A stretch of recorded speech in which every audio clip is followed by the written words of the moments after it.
queridas e queridos. Esta é mais uma edição do programa Novos Rumos por um Mundo Melhor. Edivaldo Roberto é o meu nome. Tenho dito e repetido que o programa Novos Rumos por um Mundo Melhor, que surgiu há um tempo atrás por iniciativa de Elmo Queiroz e Gesso Simões Monteiro, trata de temas do cotidiano, de atualidade, nem sempre os mais agradáveis. Nada obstante, Allan Kardec alerta-nos à necessidade de que o Espiritismo dialogue com as questões que interessam à humanidade. É um conhecimento síntese construído no processo histórico-cultural da humanidade, que, no século XIX, numa quadra assinalada por uma mudança no pensamento humano, quando a razão se alteara com a nova deusa e a religião, aquela dominadora por séculos, vai ao chão, e, em consequência, se inaugura o ceticismo, o negativismo e o pessimismo no campo filosófico existencial. A doutrina espírita ali alcança para propor uma visão otimista à luz da imortalidade da alma, inaugurando a era do entendimento. Nesses dias, dezembro, que é uma data que assinala a comemoração do nascimento de Jesus, e disto poderíamos estar falando, e falaremos certamente. Começamos esse bloco trazendo para nossa reflexão um acontecimento trágico. No último dia 4, o presidente da empresa de seguro de saúde, United Health Care, Brian Thompson, foi assassinado a sangue frio na porta do hotel Hilton, em Nova York. Este tema, este acontecimento trágico, está associado a uma questão de atualidade. O assassino, um jovem de 26 anos, graduado numa das melhores universidades americanas, uma universidade de elite,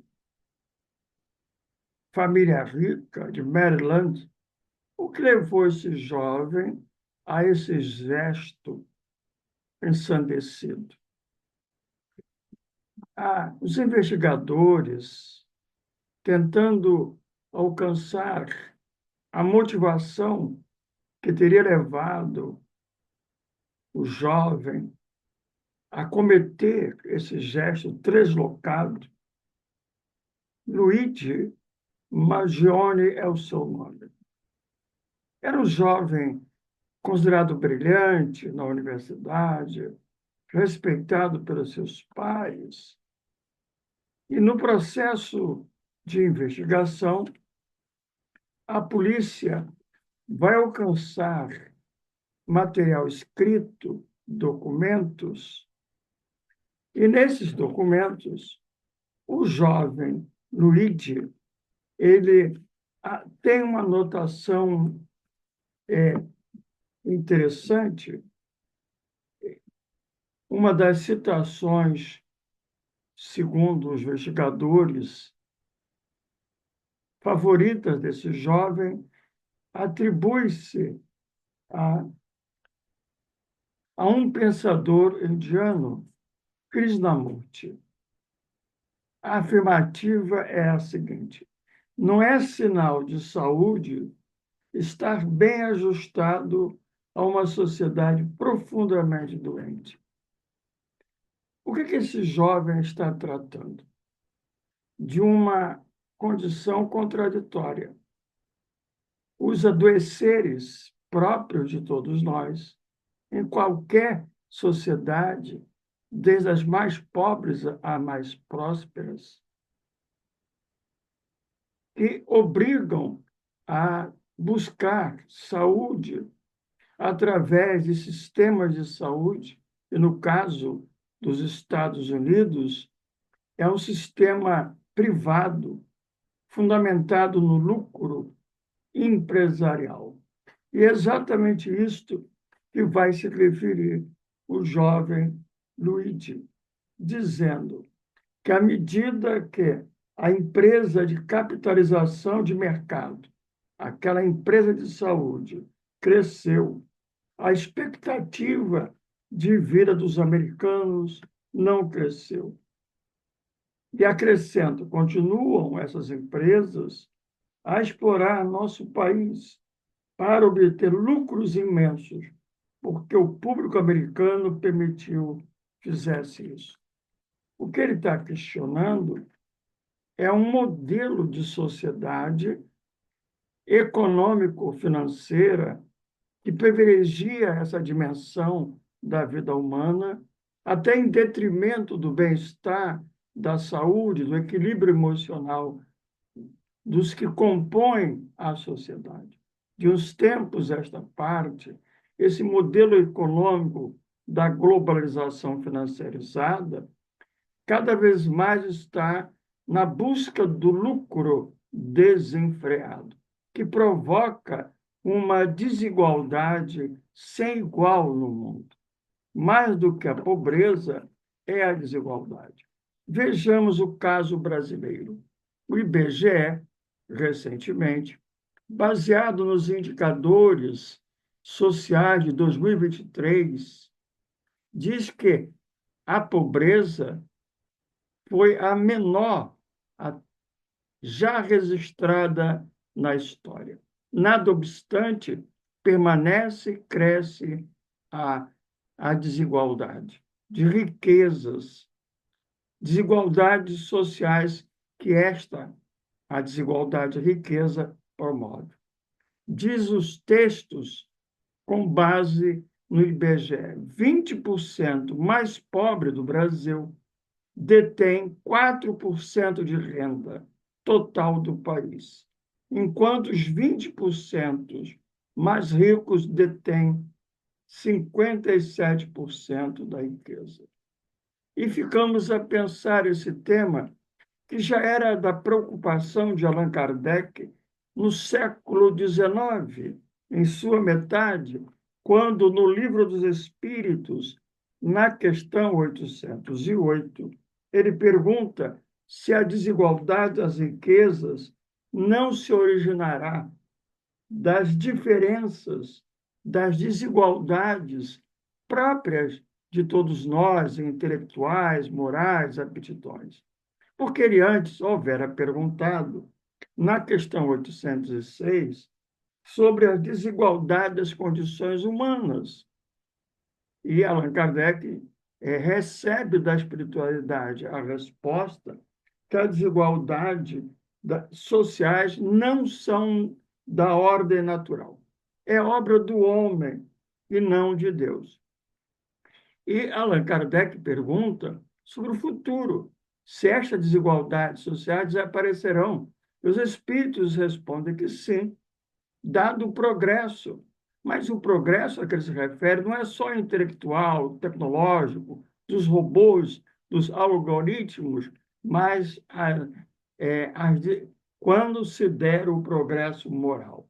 Quando o homem superar o egoísmo, o interesse exclusivista, pessoal, é nesse contexto que ele pergunta sobre a desigualdade de riquezas.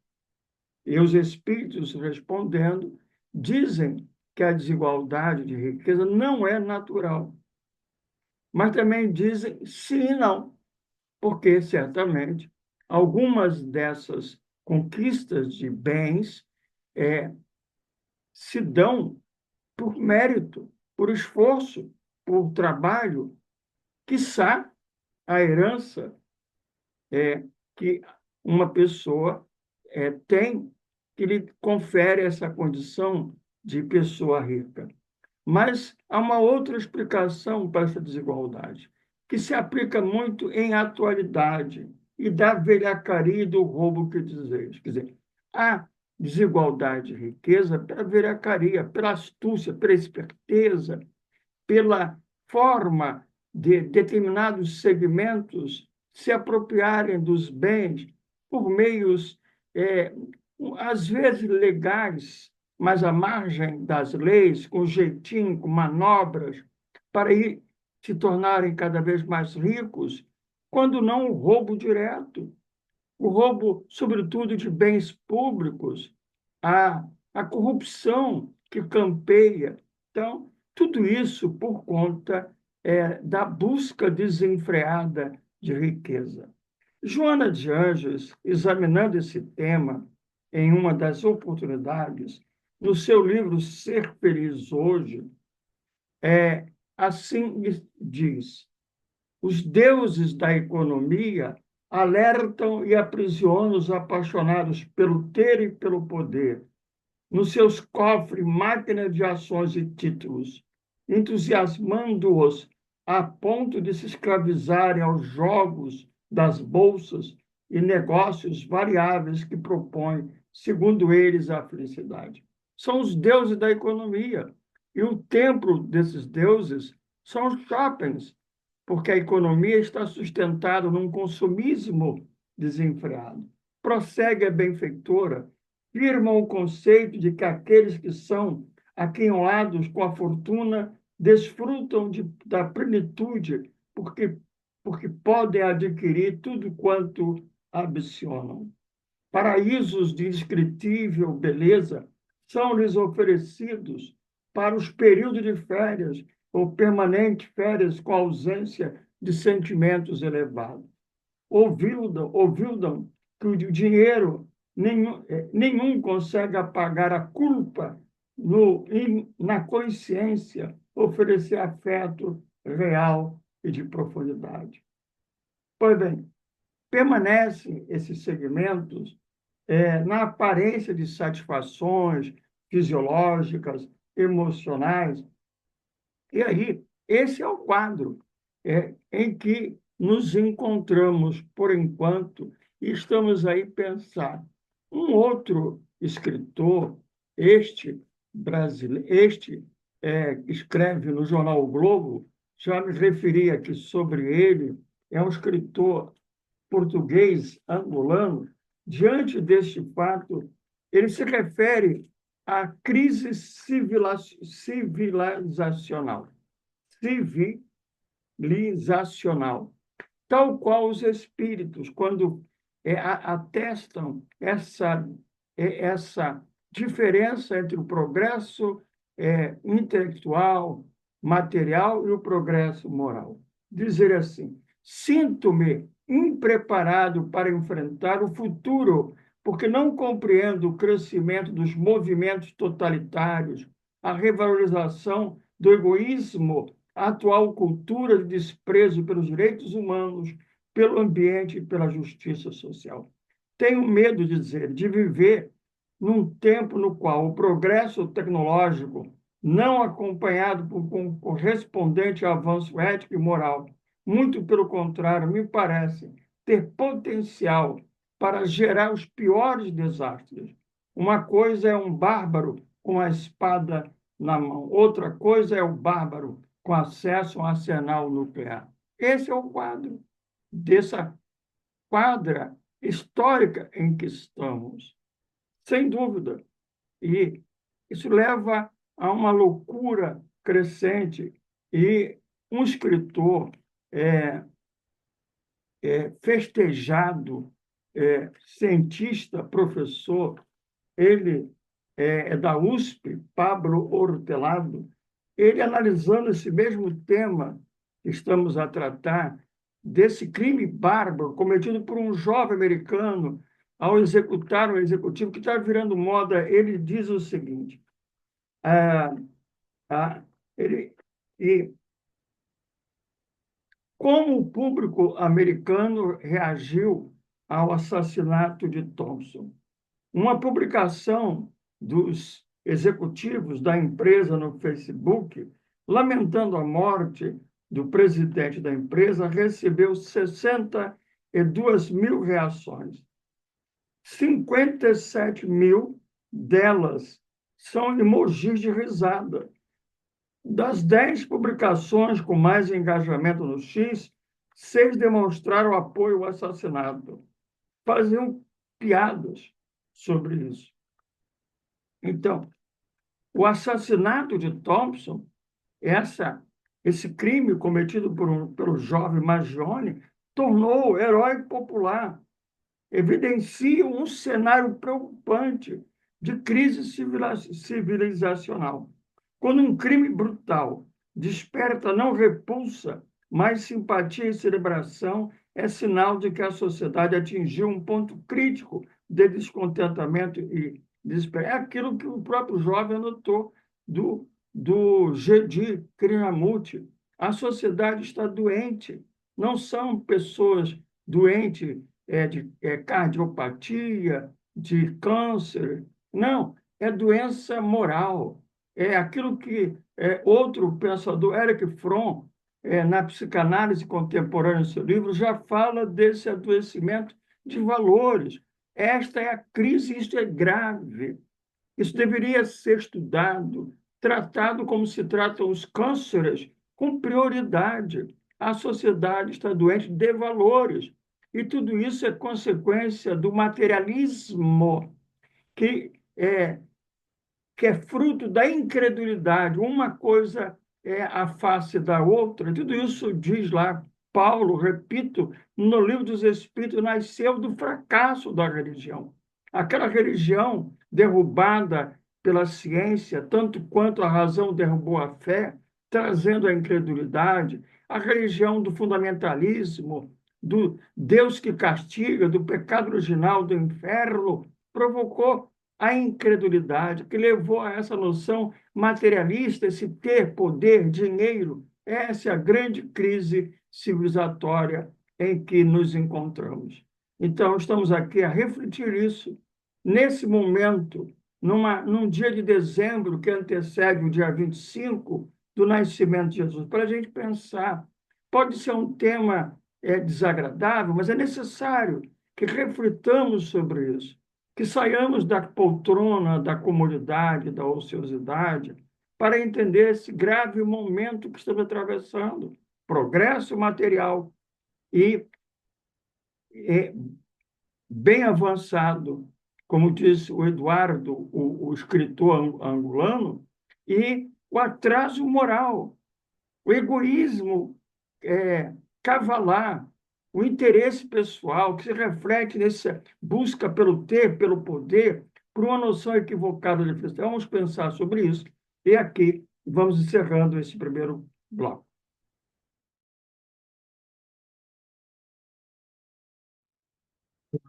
Queridas e queridos, estamos de volta.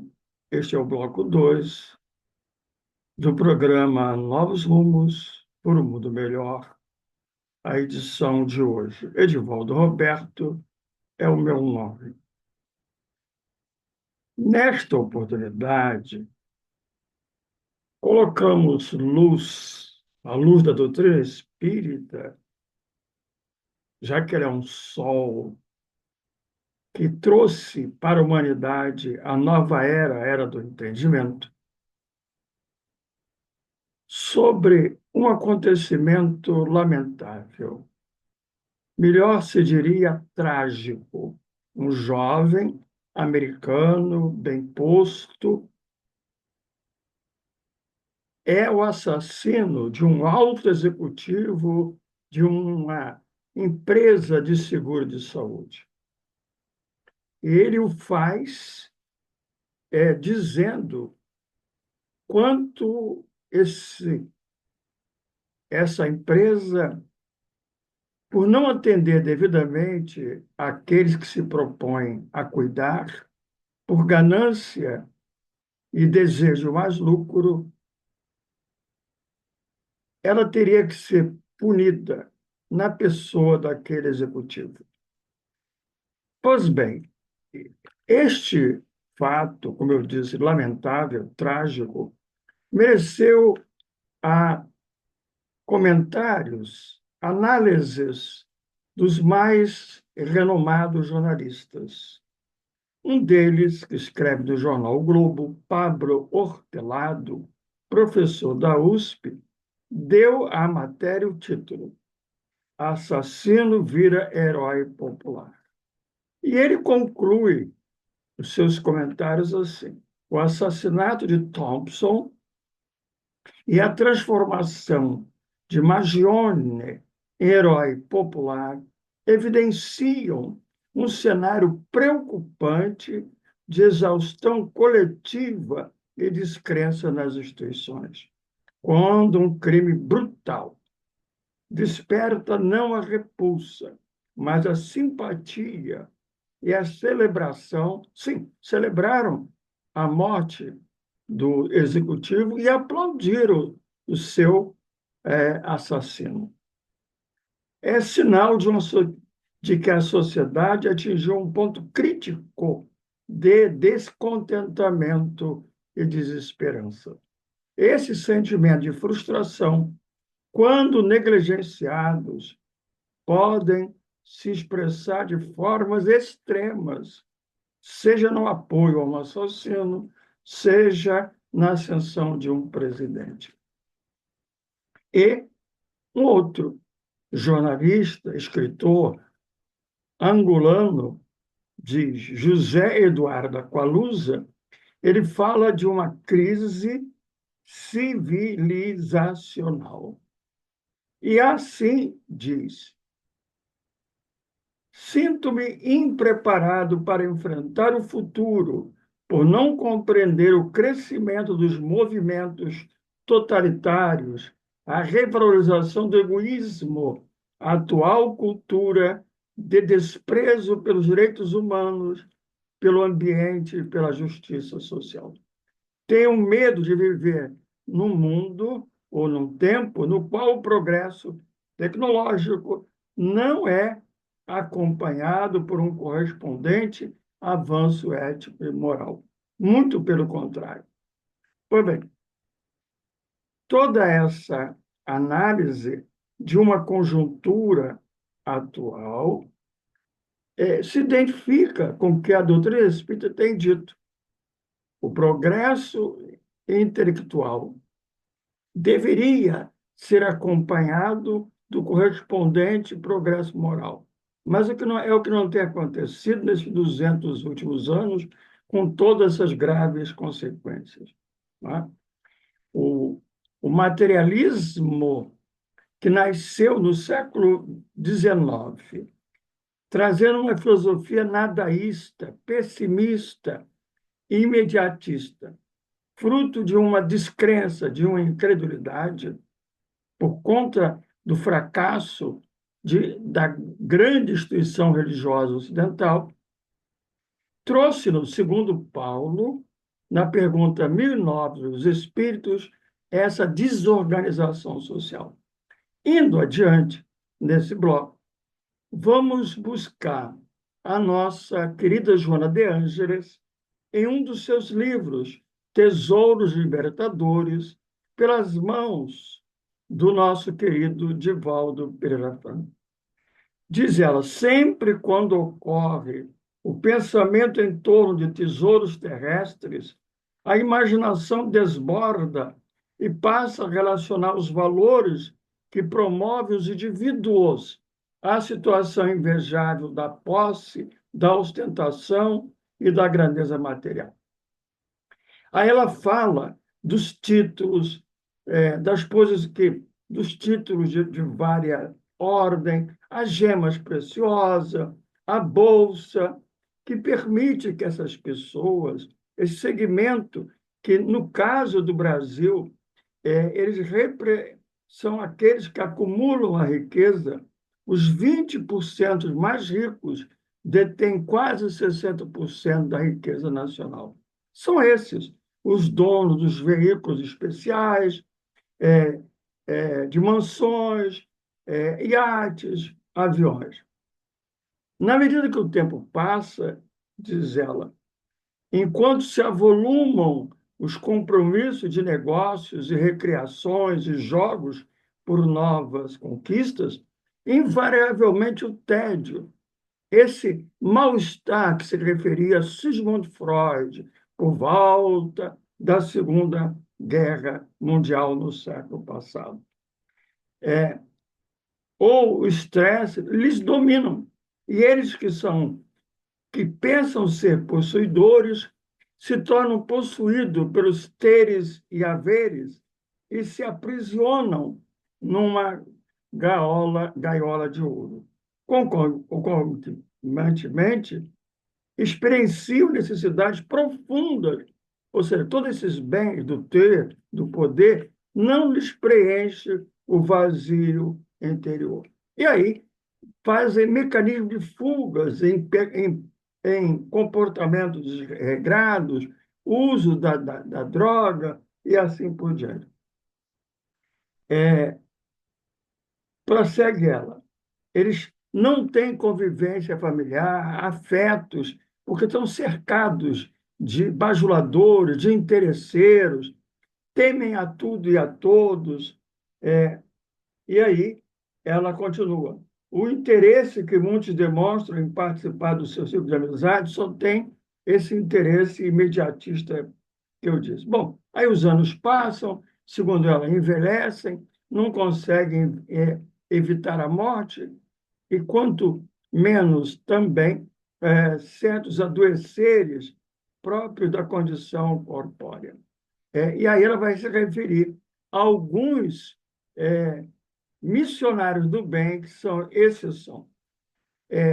Estamos na proximidade do Natal e é importante trazer um bom exemplo. Nesse quadro dramático, há outros empresários poderosos, ricos, e eu vou citar aqui um deles, cujo livro recente tem o título A Busca, é Jorge Gerdau. Ele diz assim, ele assim se refere ao jornalista que ele entrevista. O lucro, por mais importante que seja, não existe meramente para acumular dinheiro. Então, veja, ele está abrindo outro caminho, outra visão. O lucro a que o empresário tem direito, porque ele investiu, dedicou-se, etc., não tem a finalidade de acumular dinheiro. Não é essa a finalidade. Aí ele vai fazer uma análise para a sua visão explicar por que há mais empresários que acumulam, buscam cada vez mais lucro, com sede de poder, de ganância, ele vai explicar. O atual sistema financeiro mundial, milhares de empresas, que são milhares de empresas, nos levam a uma distorção. Passamos a acreditar, olha bem o que ele está dizendo, você é um empresário importante no Brasil, que o dinheiro é o fim. Para a maioria, esse é o entendimento. É o fim. Não é do dinheiro. Não é. O dinheiro sempre foi, sempre e sempre deverá ser um meio para o progresso econômico e social. Então, olha que lucidez, é exatamente isso que a doutrina espírita vem a dizer desde o século XIX. Por exemplo, vamos lá no Evangelho segundo o Espiritismo, no capítulo 16, não se pode servir a Deus e a Mamon, a ganância, ao poder, ao dinheiro e ao ser. E lá, nesse capítulo 16, item 9, há uma mensagem elucidativa. Eu pergunto para você, pergunto para mim, pergunto para os empresários, o que verdadeiramente você tem como seu? O que você de fato possui? Vamos lá. No item 9, capítulo 16, a resposta é: tudo quanto eu não possa levar comigo, além túmulo pós-morte, não é minha propriedade. É de usufruto. Não pode ser um fim, é isso que ele está a dizer. Maximizar resultado, dizer, é importante, mas se tudo isso não servir à utilidade das riquezas, como está lá no capítulo 16, para que as pessoas, as empresas, os governos, as instituições e as comunidades, em geral, se desenvolvam de uma forma abrangente, de nada serve todo esse aparato. Isso é impressionante. Agora, indo às conclusões do programa de hoje, nas vésperas de mais um Natal, cabe-nos voltar a Joana numa bela página que eu quero compartilhar com você, querida e querido, sempre grato pela sua participação, pelo seu apoio, o Clube da Fraternidade, cuja a renda que possibilita este programa e outros tantos na Rádio Rio de Janeiro, a emissora da Fraternidade, da Fundação Cultural Cristã Espírita Paulo de Tarso. Vamos ouvir com atenção a nossa querida Joana de Ângeles. Diz ela: quanta saudade de Jesus! A sua mensagem de ternura e amor, repassada de misericórdia, possui o condão mágico de alterar o significado de todas as existências. Quanta saudade de Jesus!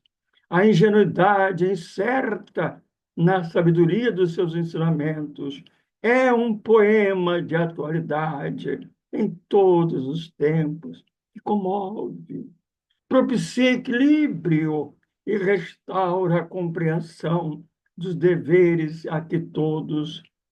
que a todos cabe desempenhar, porque elegeu os infelizes.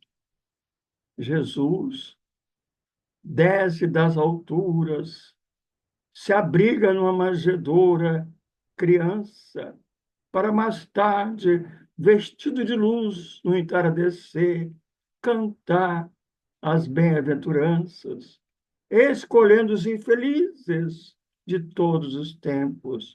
Ergueu-os do caos em que se encontravam ao planalto da dignidade libertadora, fez o mais desafiador exemplo de bondade que o mundo conheceu e tornou-se modelo para incontáveis discípulos fascinados pelo seu exemplo, que tentaram repetir a incomparável façanha da compaixão e da caridade. Que saudade de Jesus! Repito, estamos a precisar de uma revolução, não outra, mas exatamente aquela que Jesus trouxe, a da ternura, da compaixão, do amor. Prosseguindo, revolucionou as convicções nas quais predominavam o ódio e a vingança, e estabeleceu que o amor e o perdão constituem os elementos únicos, aliás, para a completude individual e coletiva. Utilizou-se de palavras simples para explicar os dramas complexos, como estes que estamos vivendo nessa quadra histórica. Ele pode elucidar, pode nos ensejar o caminho para que possamos dobrar essa esquina histórica lamentável e triste, assim como de imagens do cotidiano, para elucidar os enigmas dos comportamentos em desvario que predominavam e ninguém jamais falou conforme ele o fez, emoldurando as palavras com as ações candentes de compreensão do sofrimento humano.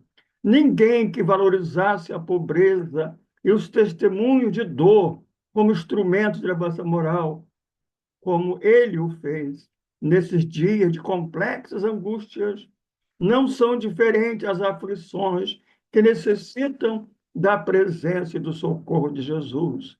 Pode-se afirmar que são mais afligentes em razão das circunstâncias culturais e comportamentos alienantes, dos desafios dos impositivos enfrentados, dos interesses em jogo sob o domínio do ego. Todos esses fatores, porém, têm suas raízes. Olha aí, a crise em que estamos, no cerne do espírito, resultado do seu atraso moral, dos atos reprocháveis, do descaso dos valores dignificantes que devem servir de roteiro seguro para a evolução, ante a ausência dos afetos que lenificam as aflições morais, dos desastres resultando dos vícios e prisões emocionais. A figura inovidável do Rabi faz muita falta aos deambulantes, ricos como Zaqueu e miserável como todos aqueles que lhe buscavam o auxílio em chameio e movimentam-se sem norte ante a indiferença dos poderosos, não menos atormentados. Quanta saudade de Jesus! Nesta hora, quando daqui um pouco a noite, uma vez mais se fará, e as estrelas se acenderão lá no céu.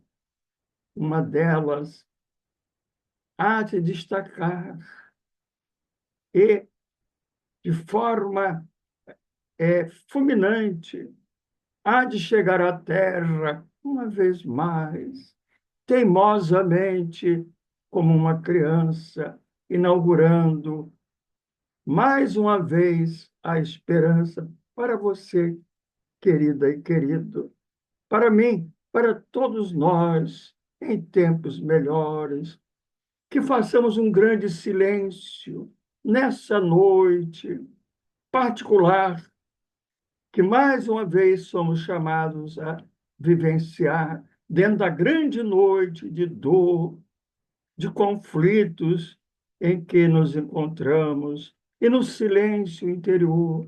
Vamos dizer, como João, o evangelista, no Apocalipse: ora vem, Senhor Jesus. Quanta saudade de Jesus. Ora vem, Senhor Jesus. Queridos e queridas, mais uma vez, obrigado. Um abraço, agradecido com carinho por todos que têm acompanhado o programa Novos Rumos para o Mundo Melhor.